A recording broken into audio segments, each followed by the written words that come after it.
Oh man, here. I listen to some of my stories about what happened to me when I was a kid, and how I got into the life of railroading. You know, I was a bigger railroad fan when I was a young man than what I am now. Like I said, because I didn't know about radius. I used to buy those back when I was coming up. Railroading was real cheap, man, where I lived at. You can go get a 6-axle engine for $20. Even cheaper than that, $9 or $10, man. Wasn't 400 or 500 like it is today. You know, a lot of people that know about 6-axles, so when those came in, it sounded real cheap to get rid of them. But you wouldn't pay over $100 back then for a train engine. And they had a big shelf, glass shelf, with all these type of engines right here inside of it. You know, rows and rows of these engines right here. And there's all different prices, 5, 10, 15, 20, 30. You know. No engine went over $20. I said 30, but there was no engine over $20. You know. The highest you'll pay is probably about $25 for a real good engine. So, and plus the hobby shop was around the block from my house. Even when I moved over to Tim and Jim's house, it was still around the block from where I lived in. Now it was even closer because Tim and Jim lived close to the hobby shop.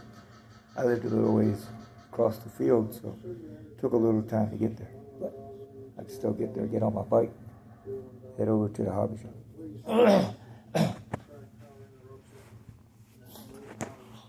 So I always had a fascination with these things, you know.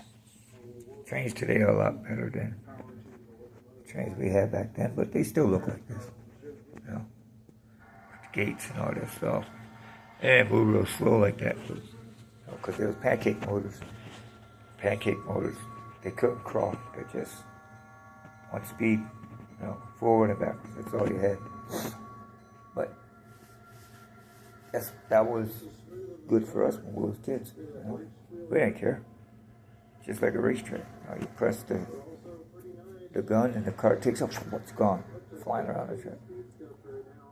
But as I got older, when I started getting into different speeds of railroad tracks, you know, and all that stuff, how cars were made and how they went around the racetrack and all that stuff. Because I'm older now, so I'm getting into it, you know, reading and watching. And YouTube comes out, and a whole new world of railroading open up. That's what I was saying. Everybody has the same railroad. Telling my viewers or you guys, you know, the viewers, say, man, don't be like everybody else, man. Don't be different. It's okay to be different. Just still kind of surprised that Kent would say that, but he has his reasons. You know. Like I said, he ain't the boss. You know. Railroad doesn't go through Ken Patterson. Okay? He tells you how you need to be. You know. Railroad is for anybody. We got chicks in railroad, you know, like Jen, you know, from the Monday Club. You know, she's a railroader, and and she's a lady. We need more chicks into it, but it's cool to see Jenny and her friend railroading. But you don't see women railroading, usually guys. So when I see a woman railroading, it's like a woman truck driver or riding a motorcycle that you mostly see men doing, or driving a fire truck, you know. It's just things you just don't see women do, so it's real fascinating when you see them. So, like I was saying, you know, the more women, more girls we get into the hobby, the bigger the hobby will get. Why? Because they're the ones that have the children. They're the ones that have the babies. Men don't have the babies. Women do. You know? They can pass it down to their daughters, and their daughters can pass it down to their kids, and their kids can pass it down to their kids. Better than we can. You know, we can pass it to our sons. So what happens if you don't have a son? you know, who you pass it down to. See what I'm saying? So if you have a woman in the hobby, and she really passionate for it, you don't see too many women besides Jen that does this. Sure, there's women that do it, but they're not on YouTube. You don't see them. You know, see Jen, see these guys. You know, it's always men promoting a hobby. That's why I was kind of disappointed in Ken Patterson when he said what he said. But he has his reasons. You know, some people just goes to show about prejudice. It ain't a color thing.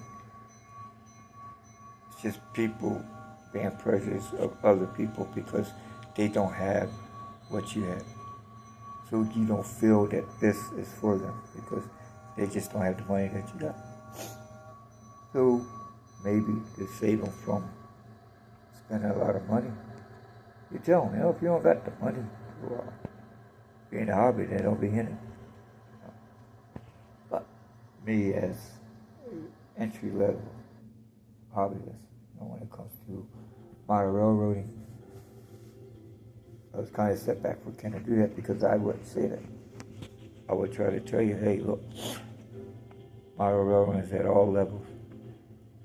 Ken's at it. He wasn't always probably at that level. He was a kid at one time too.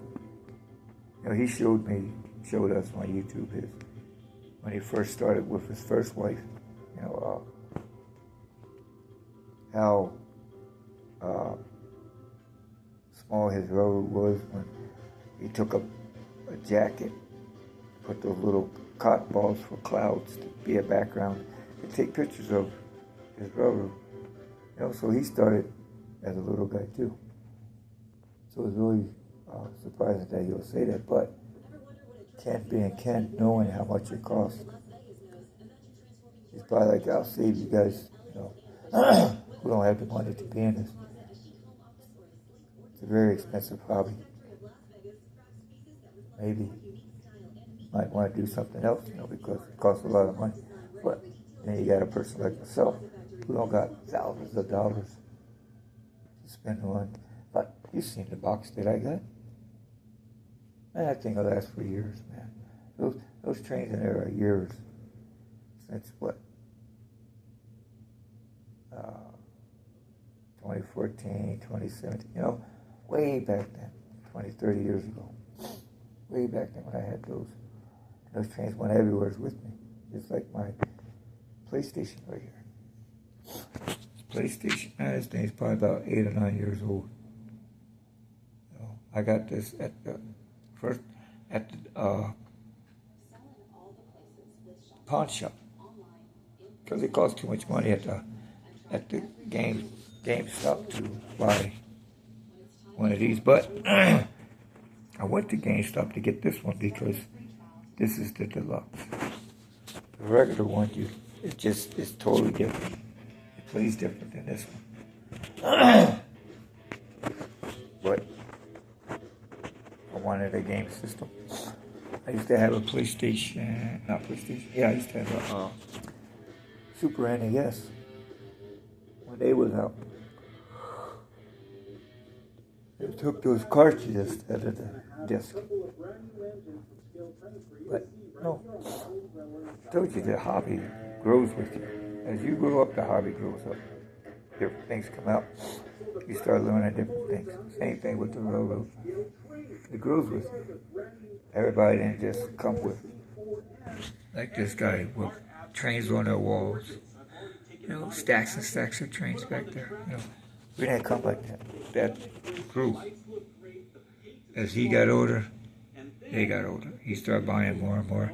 Before you know it, he got a whole shelf full of trains that he don't use, or just puts them away.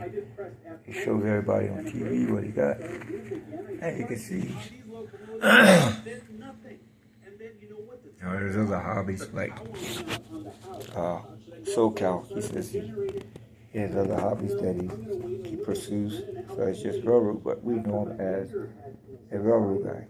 I don't know him as monster trucks or RCs. I don't know him as that because I've never seen him doing that. I always seen him with railroad. Like maybe Medic, RC guy, he might have a railroad.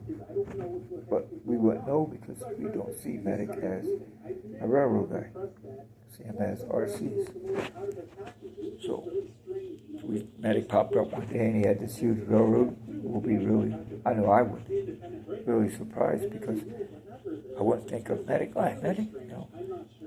I didn't know you was in the model trains and all that stuff, but we don't know because that's not his MO. That's not what he's showing on his station. The station is RCs. You know. But you can learn a lot from watching RCs versus railroading because once again you're using your imagination. Once again, Medic used to build those RCs that you see. He didn't always have complete RCs. He used to have kits that he used to build. You know, I wasn't too much into that, you know, but I still enjoyed watching because the Medic to me was a friend. You know, because I grew up with Medic. We wasn't little dudes, but I grew up with Medic when he was in cavalry. His little 2-bedroom loft or wherever it was that he had with Jen before they got married and before they had their kids or their kid. So I remember when they had Morris, you know, when his dad took a picture of him on his RC trailer, took a little picture of Morris when he was a little tiny baby. Remember that stuff, man. I remember when Medic had black hair, brown hair, you know, before his beard turned gold. I remember all the RCs that he built. I learned a lot from Medic watching him. You know, RC just wasn't my thing. Like I showed you over here, I have one, but it sits over there. I don't. 2 reasons why I don't mess with it. 1, it's not my thing. 2, that thing cost me $525 for that truck. So if anything gets broke, it's gonna cost money trying to figure out how to get that thing fixed. So I just don't mess with it. You know, people might say, "Oh, you're wasting it." Yeah, maybe, but those stay running if I don't touch it. I won't give it to no kid because they're gonna destroy it. So I just keep it, take it with me. You know? Yeah. One day, who knows what happened to it? Coffee, guys. But watching these guys on here, Scout Trains, that was a good company. Look at the models that they have. Beautiful model. You know? But it's going to cost you almost $1,000 for that train right there. Look. Well, not $1,000, it says $399. $400 for that engine. For one engine, $400.